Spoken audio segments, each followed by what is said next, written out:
Hello, my name is Isaiah Martin, and today we're going to look at a flight from Cheyenne Regional Airport to Rapid City Regional Airport.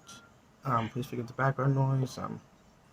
My family's all here. I'm just recording in my room, so I'm going to see how far we can get here. But yeah. So this flight, we've been asked to go over this scenario, and it's a good thing too because going over different scenarios allows you to think critically about what you would do in this situation.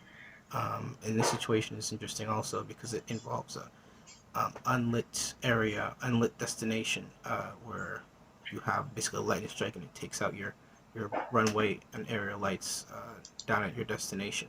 Um, but yeah, the thing about it is I'm a Florida pilot myself, like a flatland pilot. So um, flying in this terrain kind of makes you think a little bit differently about how you're setting this up, where you're going, how you're going to get there, what the ground looks like, what it should look like, and stuff like that. So this is a pretty good exercise for everyone to do every once in a while. Plan a flight somewhere they aren't really familiar with. So this flight is about 190 nautical miles straight distance. Um, but I would fly over the cities of Torrington and Hot Springs. That would increase the distance by less than a mile, but give me a bit more awareness over the ground. Just as waypoints are just kind of additional situational awareness, so I kind of have a better understanding of where I am, and that would increase that ability there.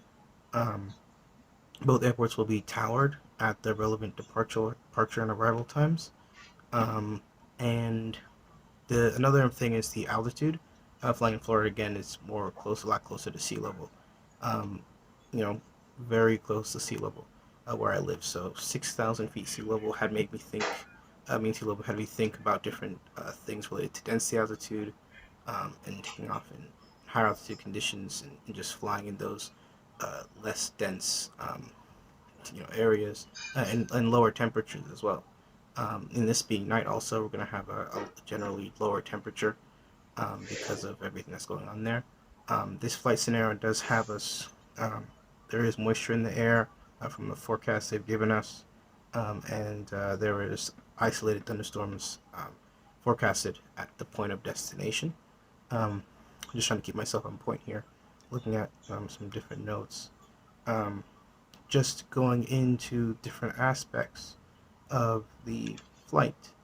Um, you have your trip. So just a basic overview. We've gone over that. All in this on your flight analysis. So you'll have your trip. You've gone over your pilot, um, your external factors, your environment, and your external factors. So basically, I'm kind of constructing it on kind of like pave. So that makes a bit of sense here. So I'm going to kind of go over it a little bit in detail. Try not to get over time here. I'm already at 3 minutes. So I'm going to try to go pretty fast here.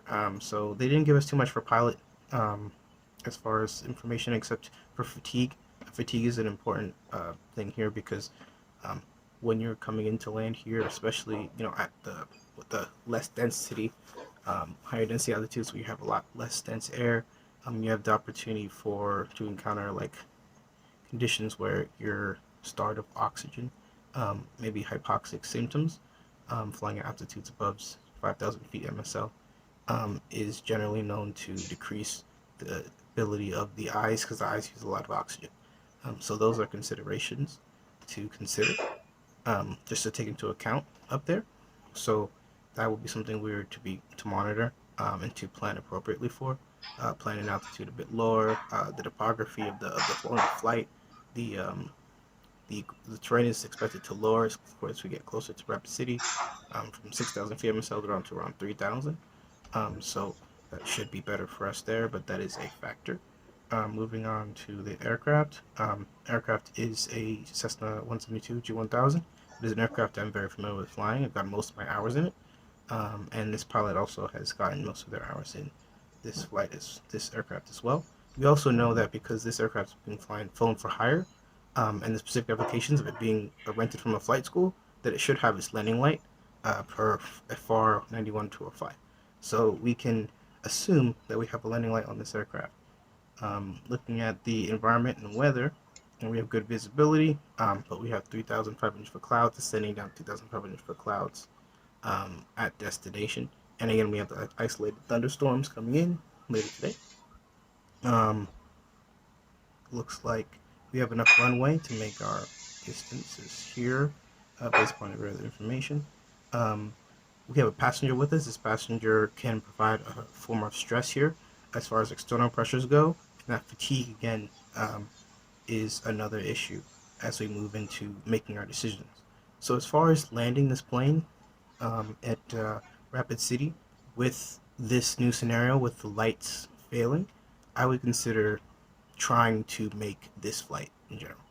So, what I would do is I would descend down to about 200 feet above the runway.